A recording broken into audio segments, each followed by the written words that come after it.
graduating. So she's doing really well. I want to hang out with her. We might get a big partner. So I'll let you know. We'll get the old crew together.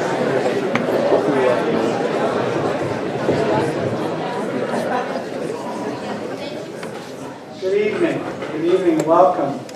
Welcome to the 2015 George J. Mitchell Distinguished International Lecture. I'm Dan Shea, the Director of the Goldfarb Center for Public Affairs and Civic Engagement and Professor of Government here at Colby. I'd like to extend a special welcome to Senator Susan Collins, members of the Mitchell and Nail families, our many community friends, the Colby faculty, staff, and students. The George J. Mitchell Distinguished Lecture is designed to bring a prominent policy leader to Colby to foster interaction with students, faculty, members of the broader community, while honoring Waterville native George Mitchell.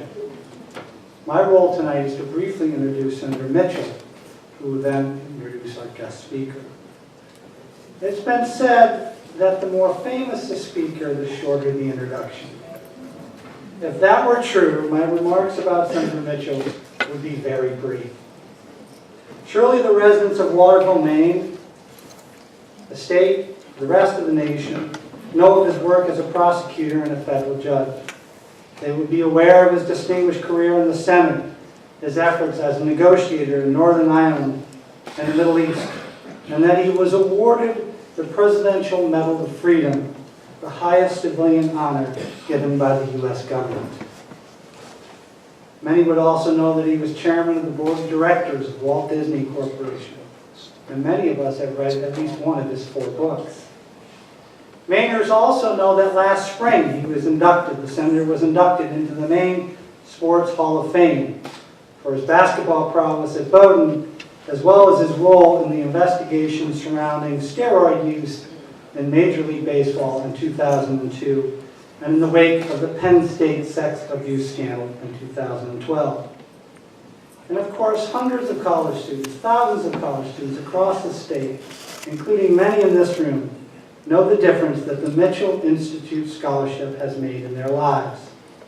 This incredible initiative, with the goal of making sure that no Maine kid with the qualifications and ambitions to pursue a college education would be denied that opportunity due to limited financial resources, has provided significant tuition assistance to over 2,300 Mainers, totaling over $1.5 million. I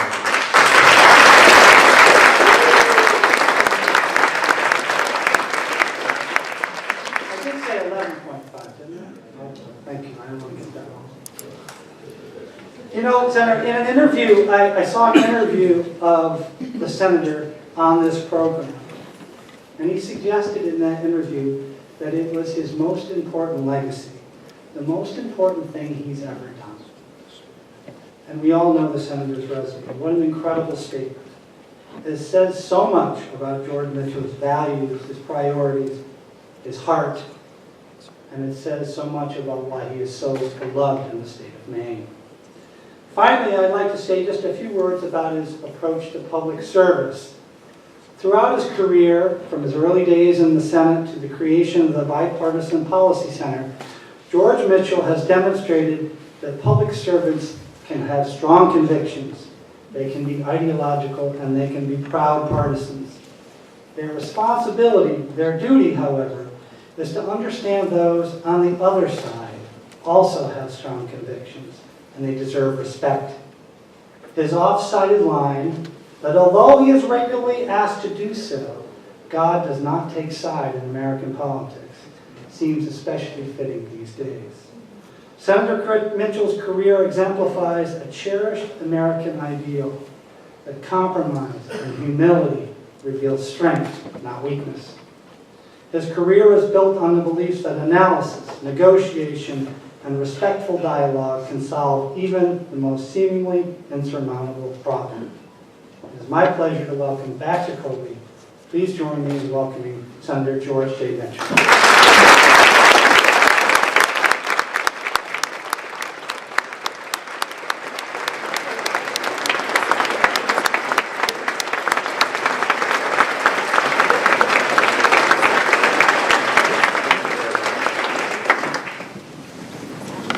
Thank you very much, Dan, for that very generous introduction. I'm grateful to you, grateful to all of you here tonight for your presence, for your support for this program, and especially for you to join me in welcoming Senator Collins here this evening.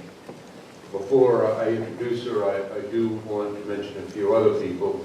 First and foremost, I think I should mention President Green and his wife. Just first year at Colby, already made a tremendous impact, not just at this institution, but at education around the state and in the city of Waterville. So as a native of Waterville and someone who used to work at Colby, I'll explain that in a moment. Please join me in welcoming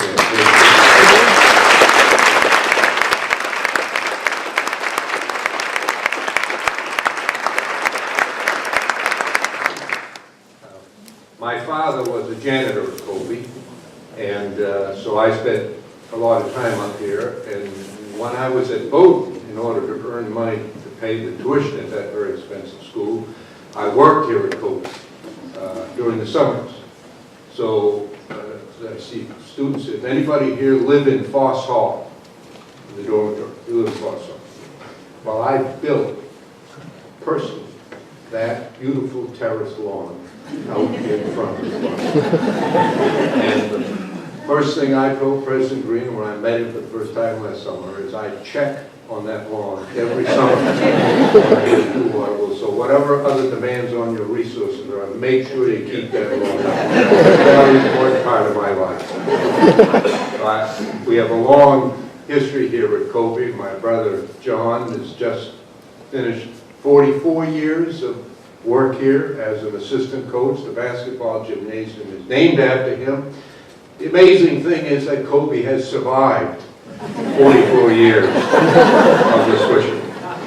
He is, of course, the greatest member of our family, the greatest basketball player ever to come out of the state of Maine. If any of you have 6 or 8 hours someday, you got nothing to do, you got to drop in and visit him and tell you about it.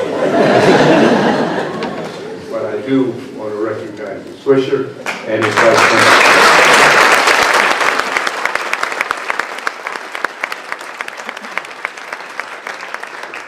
The other members of my family were here. I won't introduce them all because there are too many. It'll take the whole evening. And I know Susan's got to get going tonight.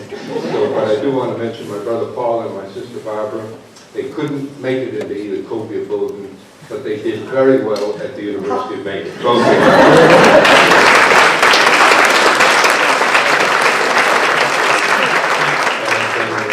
have been successful. Well, for me, it's always wonderful to go back here, to see my family, to be at what is, always has been, and always will be my home here in Waterville. And tonight, to have the special pleasure of introducing our guest speaker, Senator Susan Collins. Susan is a proud Aroostook County woman. How many people here have never been to Aroostook County? Raise your hand. Well, yeah, well, as you all know, it is a very special place. Tremendously independent, pragmatic, wonderful people, and Susan's family has roots going back many generations in Aroostook County. Her mother and father each served as the mayor of Caribou. Her father and her uncle each served in the Maine State Senate. Her uncle served on the Supreme Court of Maine. So although many of you have not been aware of it, the Collinses have been running the state for a really long time. And I have to say, doing a great job at it. Susan has had a truly distinguished career. She worked at Hudson College for a while. She worked as a legislative assistant to Senator Cohen, and then as the director of the Small Business Association in all of New England, Small Business Administration, and then she entered elected politics, and she just a year ago was elected to her 4th term in the United States Senate, where she has distinguished herself, and I hope she's going to touch. David said she's going to talk about moderation and compromise in politics, something that in our country is sorely needed now and is much absent. Susan has come to represent the pragmatic and I think realistic politics of compromise in our state and in our country. And I personally look forward very much to hearing from her, as I know you do as well. She's been a wonderful representative of our state. She's been a dear friend to me for many years. Dan mentioned my scholarship program. We provide a scholarship to a graduate from every high school in Maine. I hope some of them are here this evening, some of the scholarship recipients. Susan was wonderful and came down and spoke at our function, helped us raise money for that program to help needy Maine students. And she's here tonight to talk to us about politics in our country. So please join me in giving a warm, Colby welcome to Senator Susan Collins.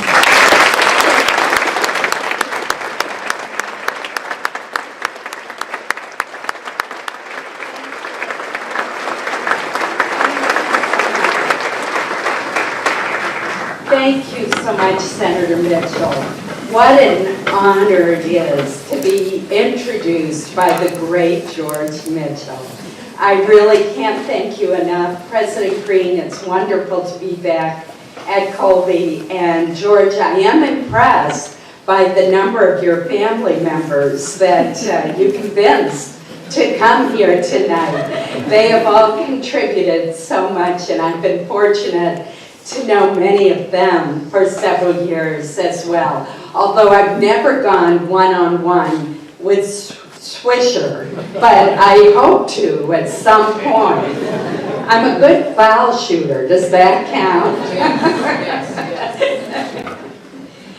From Waterville to Washington, from Northern Ireland to the Middle East, Senator Mitchell has created a legacy of accomplishment and service. Our nation and our world are grateful for his dedication. But even as he has built a truly remarkable international and national reputation, what I like best about George Mitchell is that he's never forgotten where he came from. His love of Maine shines so brightly. So we thank you, Senator Mitchell, for all that you've done.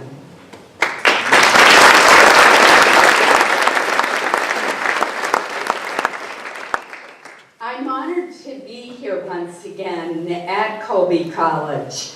Last year, at President Green's inauguration, Colby awarded me an honorary degree.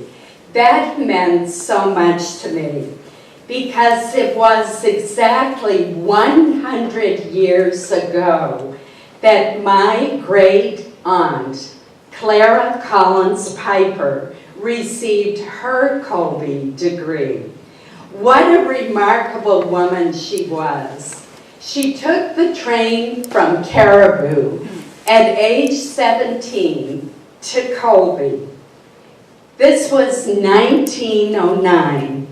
She attended Colby until she ran out of money.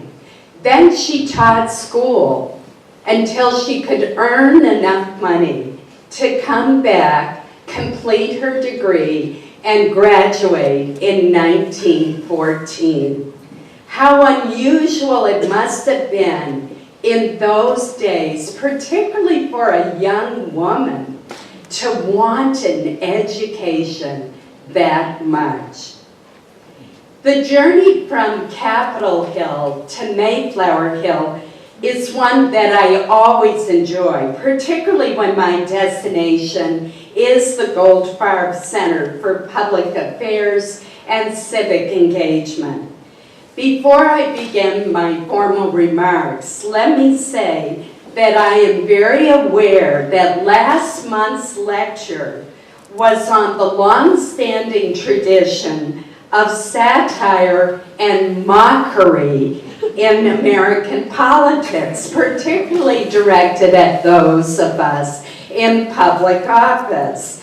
I'm just hoping that those of you who attended that event view it as a fascinating history lesson and not as an instruction manual, at least not for tonight. As Senator Mitchell indicated, my topic this evening is why moderation and bipartisanship lead to progress. The flip side of that premise is, of course, how hyper-partisanship and instability in Washington and throughout our nation elevate extremism and prevent progress. If you feel like you are living in one of the most partisan times in modern American history, there's a reason for that. You are.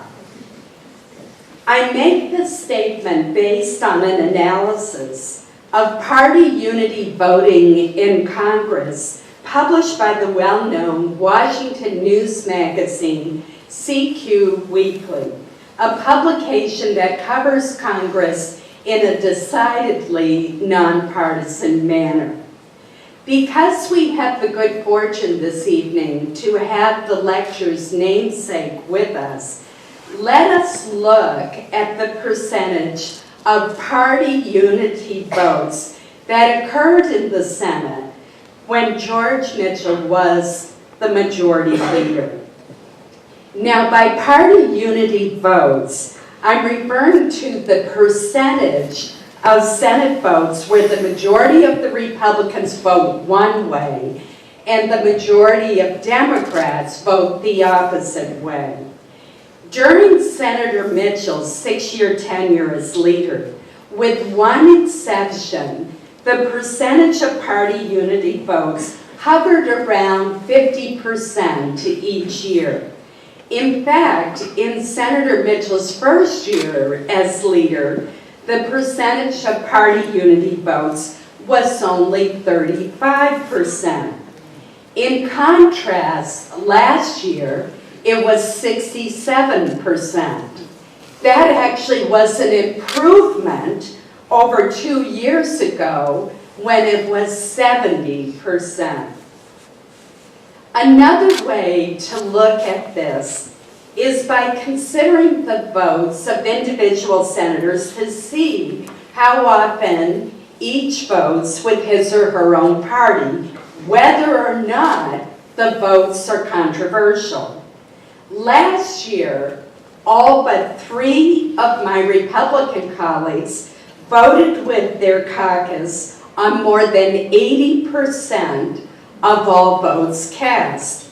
By the way, Lisa Murkowski, Kelly Ayotte, and I were the 3 senators. The discerning individuals in this hall will notice what the less partisan senators have in common. Oh, yeah. On the other side of the aisle, only 1 Democrat voted with his party fewer than 93% of the time. In fact, 8 Democrats voted with their party 99.5% of the time, and 11 Democrats did so on 100% of all the votes cast last year. Now, I support the 2-party system, and I'm certainly not trying to imply that over the past half-century, everyone always got along all of the time. But like most Americans, I've never believed that either party has a monopoly on good ideas.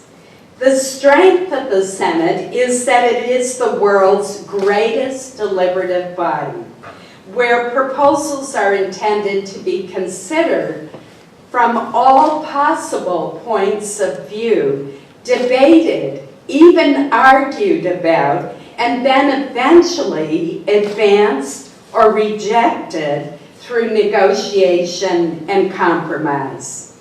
But as you can see, the world's greatest deliberative body didn't do much deliberating last year.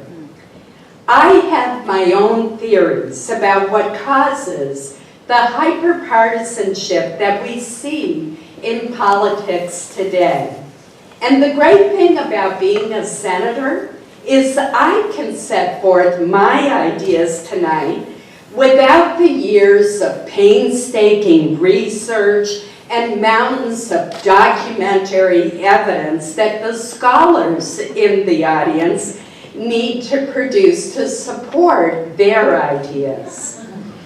While there are myriad causes, I want to highlight 4 interconnected factors that contribute to the problem. First is the general lowering of the level of discourse that we have seen in the internet age as media such as Twitter and anonymous online comments have emerged as the preferred arena for political debate. Studies by the Pew Research Center have found that the internet is rapidly displacing face-to-face contact, and that websites devoted to political and social issues increasingly are tending toward the extremes, where alternative views are either ignored or misrepresented and ridiculed. In short, people tend to congregate online with people who think as they do. When they encounter opposing viewpoints, the trend is to attack, not to debate. We have all seen routinely how seemingly mundane discussions deteriorate into online food fights. And while I personally will never understand why anyone would care what Chickadee 48 or Forrest Grump would think about an issue, those anonymous posts, those pseudonyms, can certainly get a reaction. A fairly innocuous op-ed that I submitted to a Maine newspaper last month illustrates the now familiar pattern. I was explaining my view that federal agencies have an obligation to use the most current scientific information in their decisions, and that members of Congress have an obligation to provide oversight to ensure that is done. This isn't exactly the type of article that would capture the imagination of the American people or inflame passions, one would think. Well, my piece generated 48 reader comments. All but 4 were anonymous. The very first comment accused Republicans of being greedy. The second called Democrats stupid. That was basically the high point of the discussion. It went downhill from there. Very few of the comments had anything at all to do with the subject of the article that I was writing. A second factor that is a close cousin to the bruising internet chatter is the cable and radio shows whose ratings depend on reaching a small but highly partisan portion of the electorate. Certain television shows will invite only those who will inflame the debate. Those who will suggest compromise or try to tone down the rhetoric won't be invited at all. The tone of these discussions has leaked into the halls of Congress even during formal ceremonies. Consider, for example, the House member from my own party who interrupted President Obama's speech to a joint session of Congress a few years ago and yelled out, "You lie!" or the House Democratic member whose contributions to the healthcare debate consisted of asserting that Republicans had a two-word plan: die quickly. Now, neither of these comments did anything to elevate or add to the debate on healthcare. A third related factor is that we live in a time of never-ending campaign cycles. When I first was elected to the Senate, some in Washington would cynically refer to odd-numbered years in Congress as work years, and even-numbered years as campaign years. If only we could keep to that schedule now, it would be a marked improvement. And speaking of campaigns, if we could have the slide. Does anyone have any idea what this is? I know it looks like a Rorschach test, but in fact, it's the outline of a congressional district in Pennsylvania. We can at the next slide. There it is. Let me show you another one. You see this line along the side? That's because the district has to be contiguous.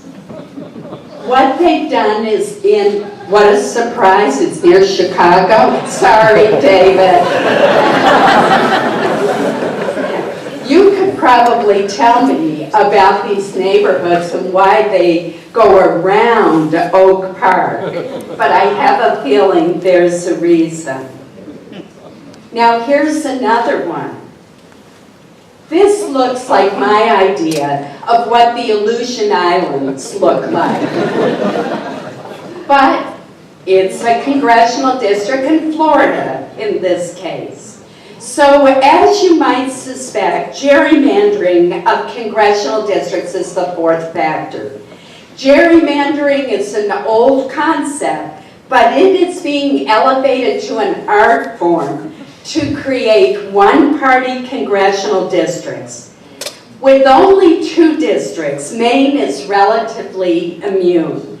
But in many states, the boundaries of districts can be truly Byzantine, where the sense of community built by history and geography is giving way to the desire to create so-called red or blue districts perpetually safe from electoral challenge. In a primary election, candidates from the extremes of the political spectrum tend to have an advantage. The check on this has been that in the general election, the victorious candidate is often the one who can win the votes of the center. So in a balanced district, you have an imperfect but relatively effective equilibrium where the system incentivizes primary voters to select candidates with broader appeal so that they can win in the general election. And this also incentivizes candidates to take more reasonable positions. In unbalanced gerrymandered districts, however, this equation gets turned on its head. The primary winner is in an overwhelmingly red or blue district is the odds-on favorite in the general election. In these districts, the voices, the votes of independents and moderates from both parties are marginalized. And as a result, congressional districts are producing members of Congress from the extremes more and more often. When you combine these 4 factors, it becomes harder and harder to get people to work together. I'm uncertain who it was who first described politics as the art of compromise, a maxim to which I have always subscribed. But that maxim seems woefully out of fashion today. Sitting down with those on the opposite side of an issue, figuring out what issues matter the most to each side, negotiating in good faith, and attempting to reach a solution are actions often vilified by hardliners on both the left and the right. Far too often, reaching across party lines, even when it produces results, is greeted with scorn by strident partisans who accuse the compromiser of being a sellout. For far too many today, achieving solutions is not the primary goal. Rather, it is scoring political points, even if that means that the problems confronting our country go unresolved. And that is surely one reason that Congress is held in such low esteem today by the American people. In fact, I remember one poll about a year or so ago that ranked the favorability of Congress compared to colonoscopies and root canals. And guess what? We were ranked lower than both colonoscopies and root canals. As the title of my talk indicates, I firmly believe that bipartisanship and compromise lead not only to action, but also to better results. And I believe that the converse is also true. Partisanship and intransigence leads to worse results. When we act unilaterally, we tend to either make bad decisions or spiral into dysfunction, or both.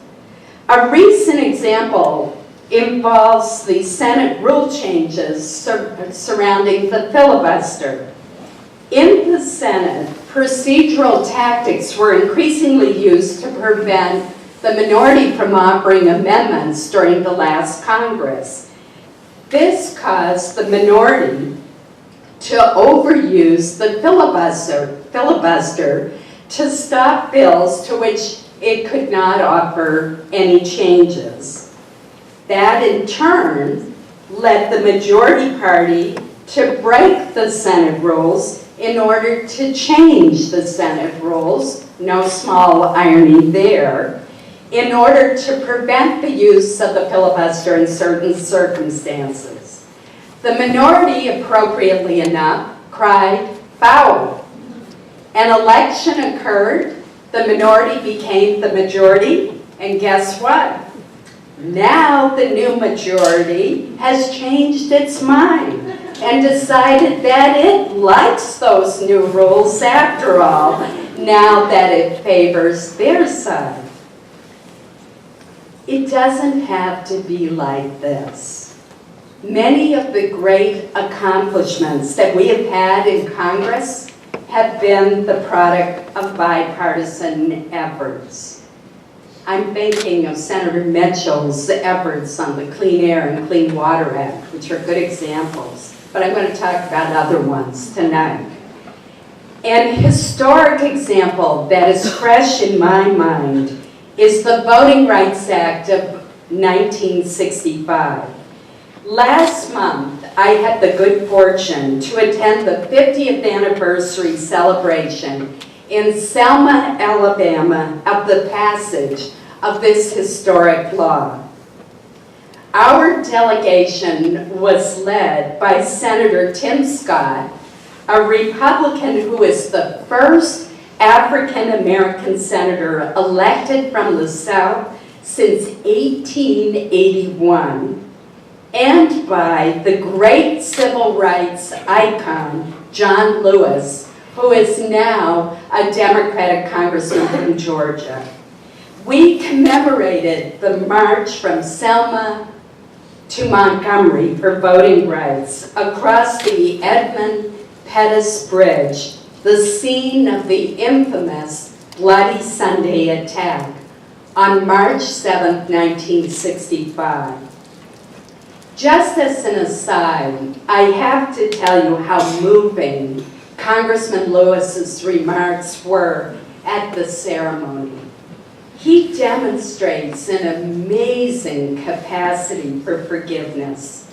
There was not a trace of bitterness in his retelling of the repeated jailings and beatings that he endured as he fought for justice and equality as the chairman of the Student Nonviolent Coordinating Committee. At the ceremony, Congressman Lewis sat next to Peggy Wallace Kennedy, the daughter of Governor George Wallace, who ordered the state troopers to assault the peaceful marchers, including John Lewis, whose skull was fractured that day. How powerful, how wonderful it was to see George Wallace's daughter standing side by side with John Lewis.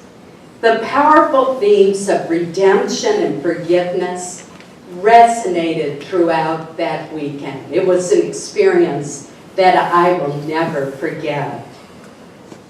The Voting Rights Act was dependent on a bipartisan effort in Congress. Senator Mike Mansfield, the Democratic leader, and Senator Everett Dirksen, the Republican leader, wrote the bill together in close consultation with President Johnson.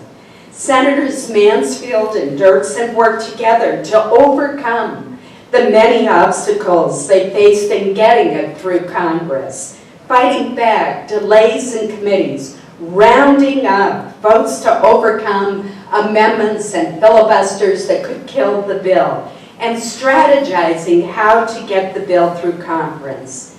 The bill passed the Senate by a vote of 79 to 18, with just one Republican voting against it, along with 17 Democrats. When I was in Selma, Lucy Baines Johnson told me a story of her father, President Johnson, signing this historic law. As a teenager, watching her father at the bill signing ceremony, she saw him turn and give the first signing pen to Everett Dirksen. "Daddy," she later asked him, "why did you give that pen to that grumpy old Republican?" "Because, Lucy Baines," LBJ replied, "without the Republicans, that would have been just a bill, not a law." There is a reason why President Johnson's biographer, Robert Caro, described him as the master of the Senate. Let me further illustrate the power of bipartisanship with the story of the repeal of the Don't Ask, Don't Tell law. In 2010, I joined Senator Joe Lieberman in leading the fight to repeal this law that prevented patriotic gay and lesbian Americans from serving in the armed forces unless they concealed their sexual orientation. My view was that we ought to be expressing our gratitude to anyone who's willing to put on the uniform of our country, not drumming them out of the armed forces.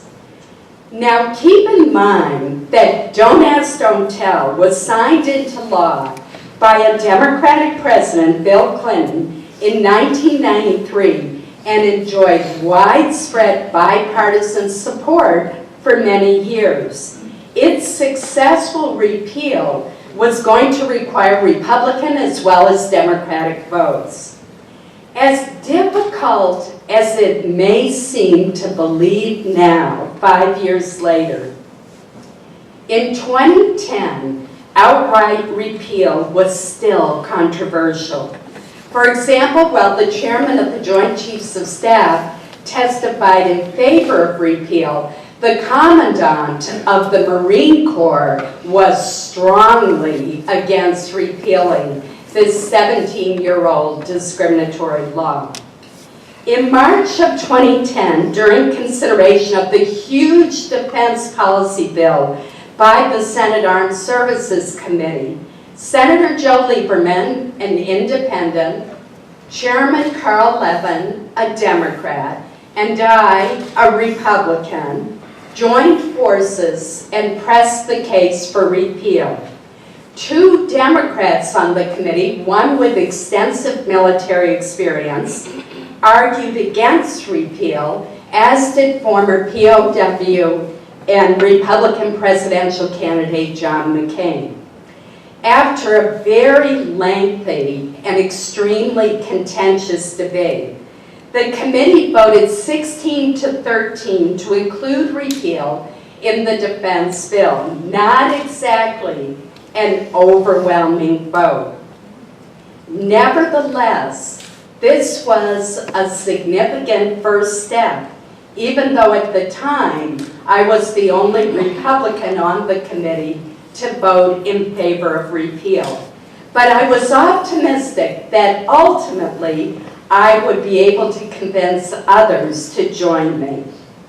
In December, during the final days of the legislative session, the giant defense bill, which included the repeal provisions, was brought up on the Senate floor. But dysfunction in the Senate and disagreement over amendments stalled the defense bill and almost killed repeal of Don't Ask, Don't Tell. We appeared to be stymied. Senator Lieberman and I talked about how to deal with this big setback. We decided to introduce separate legislation to repeal Don't Ask, Don't Tell. But the clock was ticking, and we were worried about how we would get our bill brought to the Senate floor. That weekend, Assistant Democratic Leader from the House, Steny Hoyer, called me. He proposed that the House, which was then under Democratic control, would pass a separate repeal bill, but he wanted a guarantee from Joe and me that we could round up a sufficient number of Republican votes to pass it in the Senate. Otherwise, he did not want to put his members through the vote again, and he didn't want to take up precious time at the end of the session. I told Steny that I thought we could. For the next 10 days, Senator Lieberman and I worked night and day to round up Republican votes, even as the clock on the 111th Congress ticked down. Many people thought that ours was an impossible task, but we made the case persistently, one-on-one, with our colleagues. When the Senate clerk began to call the roll on our bill, I will admit that I was anxious, but I was also confident that the Republican votes needed to put the bill over the top were there, and they were. The final roll call on December 20th, 2010 was a filibuster-proof 65-31, and history was made 2 days later when the President signed our bill into law. My point is that, as with the Voting Rights Act of 1965, without bipartisan leaders and without the votes of members of both parties, Don't Ask, Don't Tell never would have been repealed that year. And because there was bipartisan support, there's not been any serious effort to repeal the repeal, delay it, or turn back the clock. The government shutdown a year and a half ago provides another clear example of the damage caused by ideological polarization, and its resolution once again demonstrates the power of bipartisan compromise. The shutdown started on October 1st, 2013, because Congress and the administration failed to reach an agreement to fund the federal government for the new fiscal year, which began on that day. Hard-working people in Maine paid a high price for Washington's hyperpartisanship. Small businesses such as inns, gift shops, B&Bs, and restaurants all around Acadia National Park lost some $16 million, about $1 million a day, due to the closure of the park during the peak fall foliage season. That hurt not just the business owners, but the wait staff, the housekeepers, the store clerks. On Saturday, October 5th, as the shutdown ended its first week, I was alone in my Senate office listening to the highly partisan debate on the Senate floor. All of my staff had been furloughed. The debate on the Senate floor consisted of a Democratic senator followed by a Republican senator, alternating back and forth, each blaming the other side, with no one offering a solution. Finally, I couldn't take it any longer and thought, this must stop. I turned on my computer, drafted a three-point plan, rushed over to the Senate floor, and implored my colleagues to end the impasse. I said that it was time for both sides to come out of their partisan corners, to stop fighting and start legislating in a manner that was worthy of the people of this great nation. No sooner did I leave the Senate floor than my cell phone started ringing. First to call was Lisa Murkowski of Alaska, who said, "You're absolutely right, count me in, I want to help." The next call was from Kelly Ayotte from New Hampshire with much the same message. Amy Klobuchar, a Democrat from Minnesota, also called. Once again, perhaps the women in the room and all the discerning people here see the same pattern that I alluded to earlier. But I must, in all honesty, say that we also attracted a few good men as well. Very quickly, I was leading a bipartisan group of 7 Republicans, 6 Democrats, and 1 independent, my colleague from Maine, Angus King. We worked every single day, countless meetings and phone calls to come up with a compromise to reopen government. Reaching across party lines, we broke through the partisan impasse. Instead of finger pointing and blame fixing, we offered a solution. It showed that the two parties could come together, negotiate, and reach an agreement in an atmosphere of mutual respect and good faith where we shared a common goal. I call our bipartisan group the Common Sense Coalition, and we continue to meet and seek solutions across the partisan divide. Compromise is difficult, but governing without it in a democracy is impossible. Rather than second best, a compromise reached through honest debate and negotiation and consideration of alternative viewpoints very often is not just the best chance to prevail, to get something done, but also the best answer. Often what makes a policy issue challenging is that there are valid arguments and concerns on both sides. In such cases, the optimal resolution accommodates the concerns of the opposing sides to the greatest extent possible. For many of the issues that we consider in Washington are not about fundamentals. They're not about right versus wrong. The vast majority of policy disputes, whether on tax policy, spending priorities, environmental decisions, or a host of other subjects, require a careful and informed balancing of different points of view. In short, they require compromise. There is no magic bullet. Washington is unlikely to change unless those outside of Washington demand it. We who represent the people of this great nation must put progress over partisanship, statesmanship over stridency, and compromise over conflict. I hope that the examples that I've provided this evening will underscore this critical point.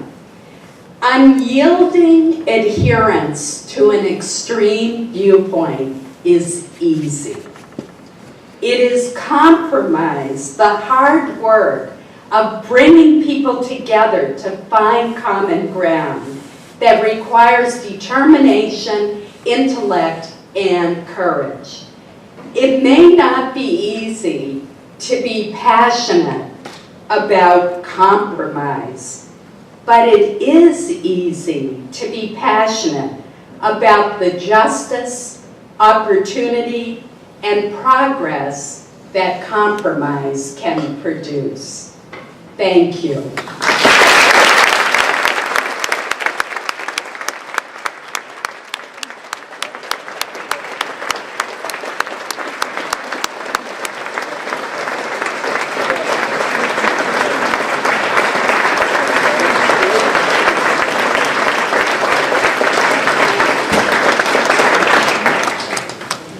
We have some time for a few questions.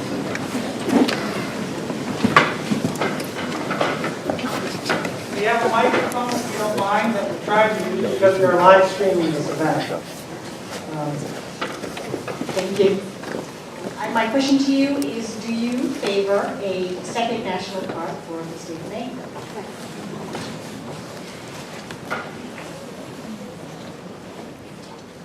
The issue of having a second national park for Maine in the Katahdin region is a very difficult one. I look for guidance to the people of the region.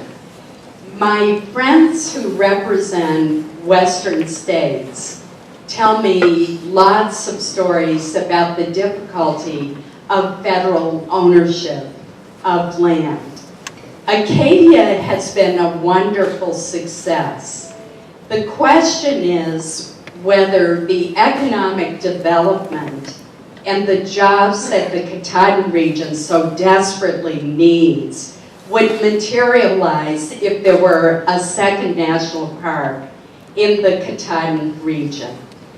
I have not made up my mind on whether or not that is a good thing. And to me, the fundamental question is whether or not federal ownership of that land would increase job opportunities and help restore a measure of prosperity to that region, which desperately needs it, given the closure of the mills. So I'm looking to the people of that region. There is, right now, there is not a consensus for a park, but I'm continuing the dialogue. Could I make one quick comment, if you don't mind? We have a tradition at the Mitchell lecture where we try to broadly link our questions to the presentation. And I'm sure the Senator would take any questions, but I do know there are some students here that are doing some work actually on the Senator's presentation. Again, I'm sure the Senator would take any question, but maybe if we could link those to the presentation, if that's okay. Broadly defined.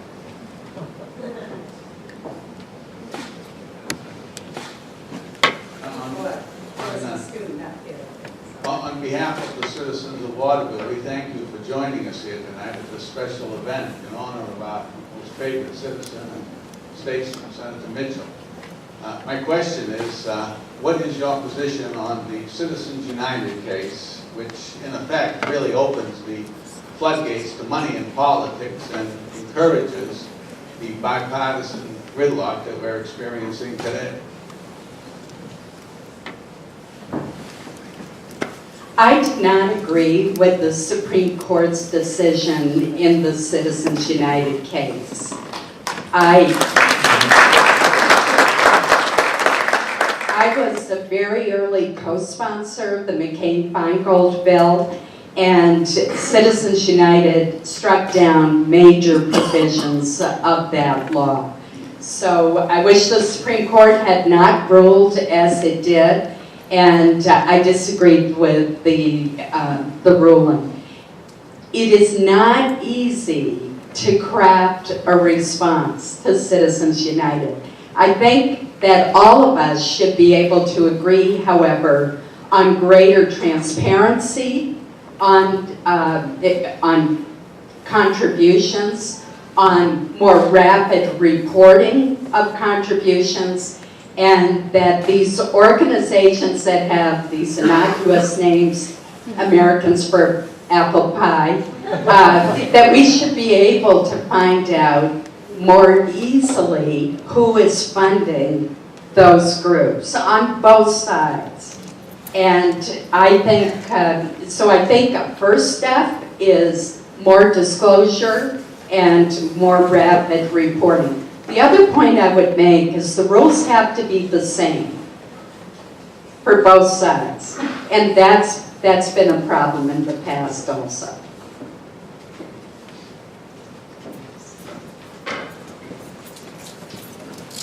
So recently, 47 Republican senators sent a letter to Iran regarding Obama's policy over the nuclear situation over there. You were not one of them, obviously. You went against party lines and voted against that. I was curious, was that based on agreement with Obama's policies, or was that based on an opposition to the increased partisanship within international relations in the United States? Great question, and the answer is neither. I decided not to sign that letter because I thought it was completely inappropriate. I did not think, as a senator, that I should be writing to the Ayatollahs in Iran during a time when the president was engaged in very sensitive negotiations. As a senator, I believe that my role is to give advice to the president, to the Secretary of State, perhaps even to our negotiators, but writing to the Ayatollah and giving him a lecture on our American Constitution just seemed like a very serious policy mistake to me.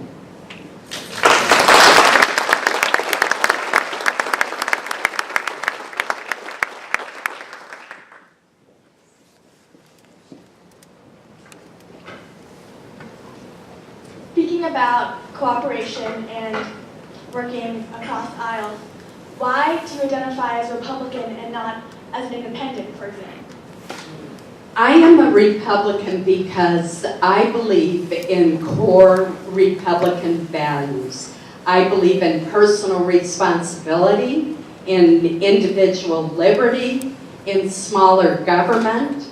I believe in communities. I believe that government functions best when it's closer to people. I believe in a strong national defense. I don't mean to imply that Democrats are opposed to all those things as I say that, but I view those as core Republican values. I see myself as being in the tradition of the Republican Party that has always been in the Northeast. And it goes to Margaret Chase Smith, to Bill Cohen, Olympia Snow, the more centrist part of the Republican Party. And that's why I'm a Republican. Plus, it's in my DNA. We had, and Senator Mitchell was talking about my family goes back in government and politics for many generations in Maine. In fact, 4 generations on my father's side served in the state legislature. One was a Democrat, but we try not to let that be known.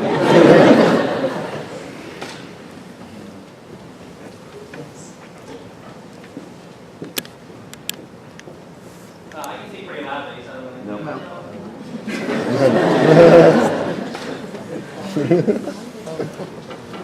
Thank you very much for your service to our country. Really appreciate it and for your time tonight. I just wanted to ask a question about an issue that's going to affect all of us here in the room, especially young people, and that's climate change. The Environmental Protection Agency has proposed a clean power plan to cut emissions of carbon from our nation's power plants by 30%, which is really the single biggest action that our country can take on climate change. I was wondering if your position on the Clean Power Plan. Thank you for your time. Thank you for the question. First, let me talk generally about climate change, and then I will get to your specific question. First of all, I believe that climate change is real and that human activity contributes to it. So I just want to start off by establishing that fact. I have visited both the Arctic and Antarctica, and both trips were to learn more about the effects of climate change and to meet with scientists who are doing the research in both areas. I'll never forget going to Barrow, Alaska on the Arctic Ocean, not the most beautiful part of Alaska, and I could see that the permafrost had melted to the point where the telephone poles were starting to tilt over. I talked to native people who told me that they were seeing insects that they had never seen before for generations. We flew over part of northern Canada where parts of the forests had been decimated by an insect that used to be killed by cold weather. Probably no problem this winter, but cold weather, and instead is now reproducing twice during a season and had killed acres and acres of forests.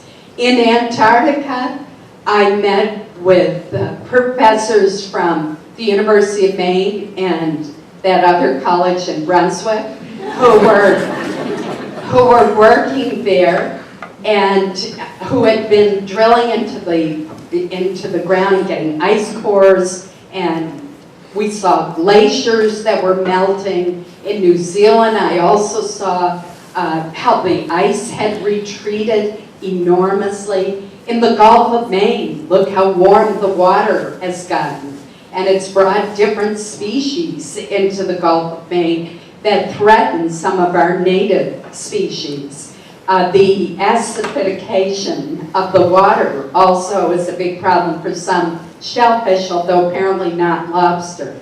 But it's hurting our oysters, our clams. So I think the evidence of climate change is all around us and is compelling. I have consistently voted against attempts to prevent the EPA from issuing clean air regulations in this area, such as the one that applies to emissions that come in from other states, because we're at the end of the nation's tailpipe. And even though we don't have coal-fired power plants in Maine, we get the emissions from other states. And at one point, talk about it was a vote that I believe strongly in, so it wasn't a hard vote, it was just an awkward vote. I was the only Republican to vote to uphold some EPA air regulations against an amendment that was offered by the Republican leader, Mitch McConnell, and it was a 50-50 vote. And I cast the vote that on a tie, an amendment fails. You can imagine how popular I was with my leader for a while there. The new clean power regulations, which set new emission standards for power plants, are still in the comment phase. And I think there have been hundreds of thousands of comments. I've always found that it is wise policy to wait until the final regulations come out before committing to what I'm going to do, because I don't know what the final regulations are going to be. I'm sure there will be an attempt to block them no matter what, but I want to wait and evaluate them. But if you look at my record, I have a very strong record on climate issues. Let me just mention a couple of things I think we could do very quickly in this area. One has to do with cook stoves. In developing countries around the world, very dirty cook stoves are used that are hazardous to the health of the families that use them and contribute something like 18% of the soot that's in the atmosphere, which is a greenhouse gas. For a relatively modest amount, we could work with international organizations, and I've talked to Melinda Gates from the Gates Foundation and about whether they would get involved, and replace those cook stoves with clean burning cook stoves or solar cook stoves. And it would not only be a big boon to the health of the families that use them in those villages, but it would help with greenhouse gas pollution. That's low-hanging fruit that we ought to be plucking in this area. And that's just one of the bills that I'm on. I'm also on an energy efficiency bill that would set standards for appliances. There's lots we could do to save energy, reduce emissions, and the big one, though, as you point out, are the power plants. Chris. Senator Collins, how would you say that being from Maine and having roots in Maine politics influenced your drive for bipartisanship in Washington, D.C.? Well, Maine has a long record of sending people to Washington who are pragmatic in their approach and who really are there to serve and solve problems. I was very much inspired by Margaret Chase Smith, whom I met when I was 18 years of age, a senior at Caribou High School. I was one of 2 students who was sent to Washington as part of the Senate Youth Program, which exists to this day. I had never been on an airplane. I had never been to Washington, and I'd certainly never met a United States Senator. And Margaret Chase Smith spent nearly 2 hours talking with me, which given what our schedules are like, you know, when I have 2 minutes, it's a lot of time. And she never once talked about what it was like to be the only woman in the Senate. Instead, she talked about her famous Declaration of Conscience, in which she took on her fellow Republican, Joseph McCarthy, who was smearing people, calling them communists. And I remember leaving her office being so proud that she was my senator and thinking that women could do anything. And this was back in 1971, and we didn't necessarily know that, even though I came from a family that was extremely supportive and encouraging. And when I look back, I think that that was my first step on the journey to the United States Senate. I didn't know it at the time that 25 years later I would run for the Senate. And today on the Senate floor, I sit at the seat, at the desk that Margaret Chase Smith had, which means a great deal to me. Bill Cohen was a huge influence on me. I worked for Bill for 12 years in Washington. I saw him make courageous decisions. I remember when I was an intern and he was a freshman congressman, his voting to impeach President Nixon. My job was to open up the hate mail, and believe me, there was a lot of it. And I saw him do what he thought was right. George Mitchell, a wonderful role model as well. Someone, we were talking earlier, when I think back the Iran-Contra hearings, and his talking to Ollie North and telling him that God doesn't take sides in politics, and that people who disagreed with Colonel North were just as patriotic as he was, and how incredibly moving that was. Olympia Snow, we have a great history. Ed Muskie, think what he did with clean air, clean water, working across the aisle. That's been the main tradition. And if that could be the tradition of every state, what a better world this would be. And we would get so much more done.